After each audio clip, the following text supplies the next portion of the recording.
Welcome. Today we're reading the chapter A Father's Secret of the novel Men of Iron.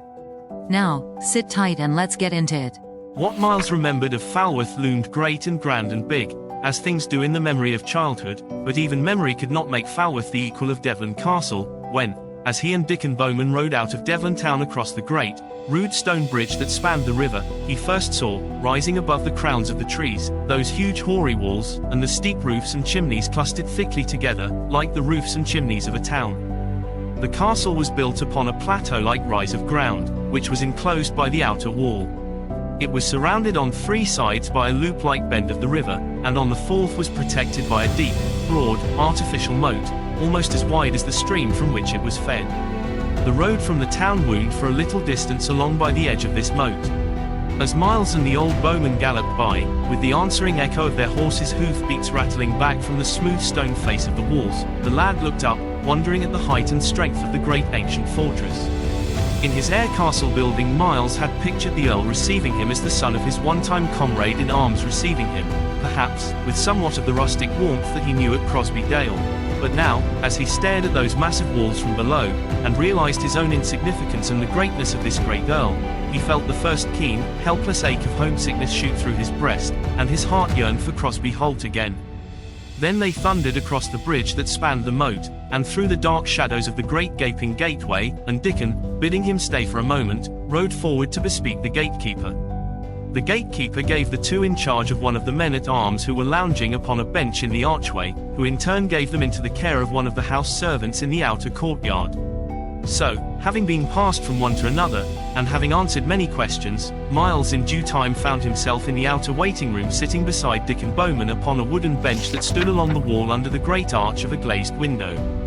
For a while the poor country lad sat stupidly bewildered. He was aware of people coming and going. He was aware of talk and laughter sounding around him, but he thought of nothing but his aching homesickness and the oppression of his utter littleness in the busy life of this great castle. Meantime old Dickon Bowman was staring about him with huge interest, every now and then nudging his young master, calling his attention now to this and now to that, until at last the lad began to awaken somewhat from his despondency to the things around. Besides those servants and others who came and went, and a knot of 6 or 8 men-at-arms with bills and pole-axes, who stood at the farther doorway talking together in low tones, now and then broken by a stifled laugh, was a group of 4 young squires, who lounged upon a bench beside a doorway hidden by an arras, and upon him Miles's eyes lit with a sudden interest. 3 of the 4 were about his own age, 1 was a year or 2 older, and all 4 were dressed in the black and yellow uniform of the House of Beaumont. Miles plucked the bowman by the sleeve. "Be they squires, Dickon?" said he, nodding towards the door. "Ay," said Dickon, "ay, they be squires." "And will my station be with them?"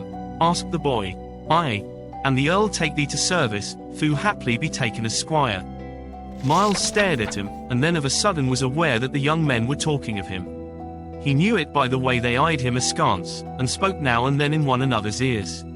One of the 4, a gay young fellow, with long riding boots laced with green laces, said a few words, the others gave a laugh, and poor Miles, knowing how ungainly he must seem to them, felt the blood rush to his cheeks, and shyly turned his head.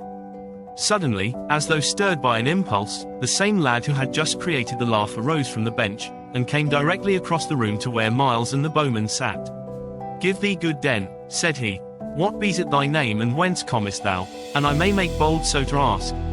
"My name is Miles Falworth," said Miles, "and I come from Crosby Dale bearing a letter to my lord." "Never did I hear of Crosby Dale," said the squire. "But what seekest here, if so be I may ask that much?" "I come seeking service," said Miles, "and would enter as an esquire such as ye be in my lord's household." Miles's new acquaintance grinned.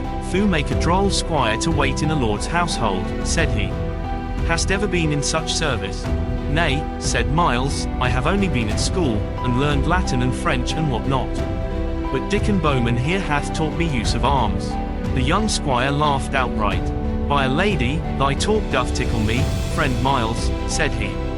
"Think'st thou such matters will gain thee footing here? But stay, thou didst say anon that thou hadst a letter to my lord." "From whom is it?" "It is from my father," said Miles. "He is of noble blood, but fallen in estate.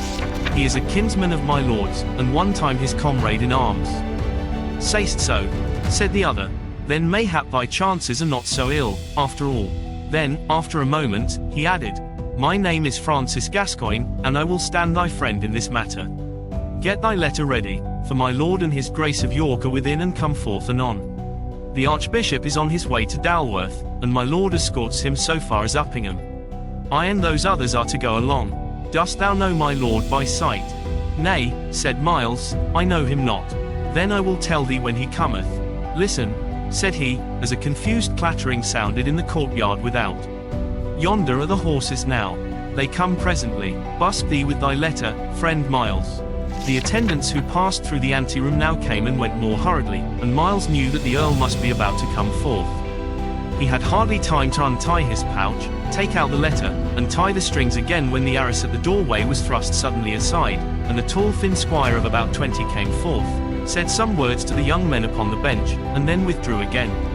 Instantly the squires arose and took their station beside the doorway. A sudden hush fell upon all in the room, and the men-at-arms stood in a line against the wall, stiff and erect as though all at once transformed to figures of iron. Once more the arras was drawn back, and in the hush Miles heard voices in the other room. My lord cometh, whispered Gascoigne in his ear, and Miles felt his heart leap in answer. The next moment 2 noblemen came into the anteroom followed by a crowd of gentlemen, squires, and pages. One of the 2 was a dignitary of the church, the other Miles instantly singled out as the Earl of Mackworth.